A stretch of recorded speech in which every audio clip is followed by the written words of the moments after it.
I'm Jason Stitt for Morningstar, and welcome to the Friday Five. 5 stats from the market and the stories behind them. Joining me, as always, with the Friday Five is Morningstar Markets Editor Jeremy Glazer. Jeremy, thanks for being here. You're welcome, Jason. What do you have for the Friday Five this week? Well, we're going to talk about 100, 177, $9.99, 4, and finally 2.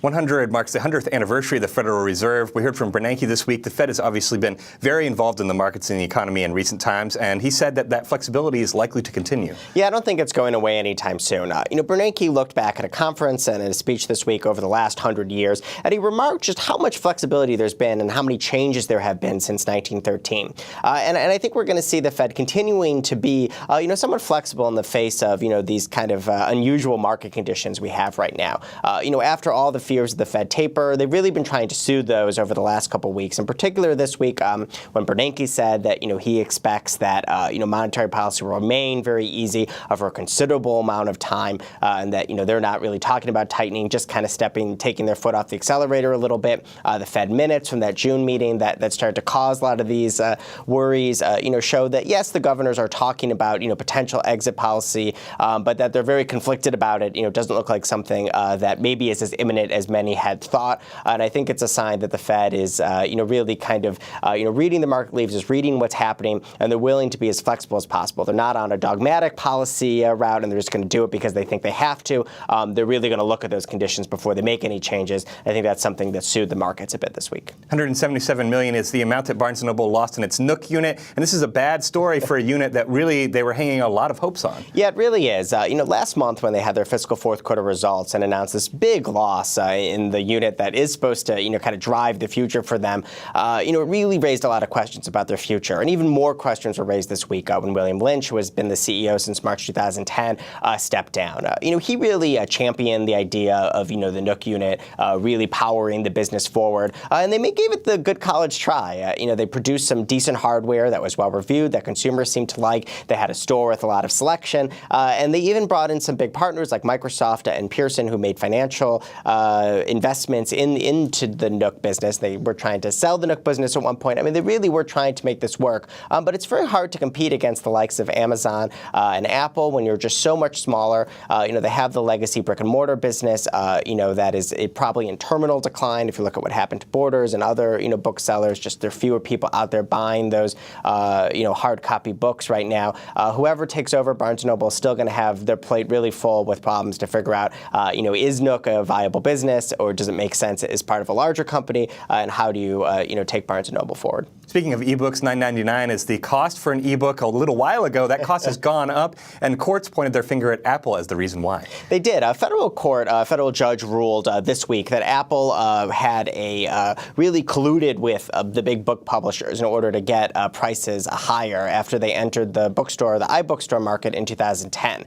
Amazon, before Apple had entered the market, was buying the books, whatever the wholesale price was from the publishers, and just selling them virtually all at $9.99 and taking the loss in order to kind of build up their business, build up that network effect around the Kindle platform. And when Apple came in, they basically saw that all of the publishers were afraid to, potentially leave Amazon, leave that $9.99 pricing regime because they didn't want to be left out of the platform. But Apple basically got everyone together and said, if you essentially all threaten to leave at the same time, Amazon will be forced to kind of concede and raise their prices and charge what you want them to be charged, and that's going to be, kind of better for everyone. So Apple went through with this, as we all saw in the matter of a couple of weeks from when the iBookstore was launched. Those prices did start to rise, pretty considerably in some cases.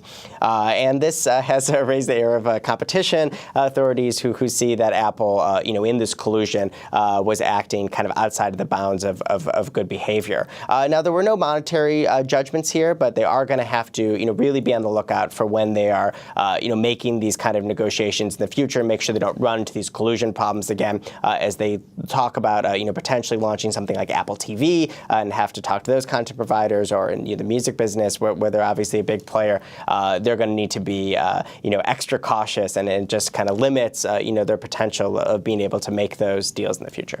There will be 4 new engineering groups at Microsoft following news of a shakeup this week. You say don't underestimate the software giant. Yeah, I think that could be a real danger. Steve Ballmer, the CEO of Microsoft, unveiled unveiled a widely expected reorganization this week that takes Microsoft from being focused on product groups, so there's a product for Office and a product for Windows and one for other products, into one that's more functional. So you have a group that works on the engineering of operating systems, or one that works on the engineering of cloud computing.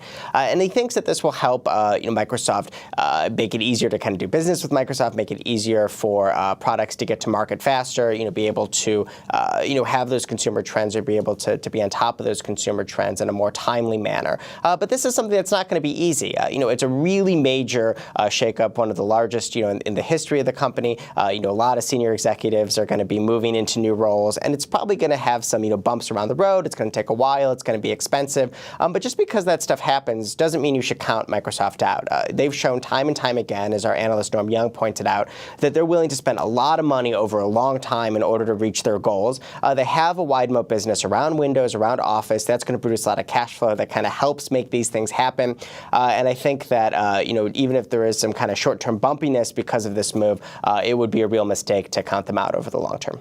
Two new firms were added to the list of systemically important companies by the FSOC, and interestingly, they were not banks. Yeah, the Financial Stability Oversight Council, which were set up by the Dodd-Frank Financial Reform Bill in 2010, added the first two non-banks, AIG and GE Capital, to this list this week of companies that receive extra scrutiny from this board. So basically, it's for these companies that if they were to fail, it could potentially threaten the health of the entire economy. They get an extra regulator that looks at everyone else who's looking at the company and make sure they're not missing some big issue, make sure they're not missing some potential tension point that the more narrowly focused regulators would miss. And I think it's not a huge surprise that these companies were added. They had been recommended for it. This was just the formalization of the process. But anyone who remembers 2008 knows that AIG and GE Capital were names that came up quite a bit, and it was clear just how important they were to the economy. It also shows that the rulemaking part of Dodd-Frank is really far from over, that legislation had a lot of just kind of open boxes where, different types of regulatories, different types of committees would have to come together and really actually write the rules and really decide, exactly what they mean in practice. We're really just starting to get to the meat of that now, and exactly how, financial regulation and financial reform looks like, 5-10 years from now. A lot of it's going to depend on the rules that are being made right now. So I think it's interesting to keep an eye on that. You look at, the Senate and potentially, reintroducing Glass-Steagall, these other regulatory issues out there. It's an interesting time to be following the financial sector. Jeremy, you're always on my list of most important news sources. Thanks for joining me again this week. You're welcome, Jason. For Morningstar, I'm Jason Stipp. Thanks for watching.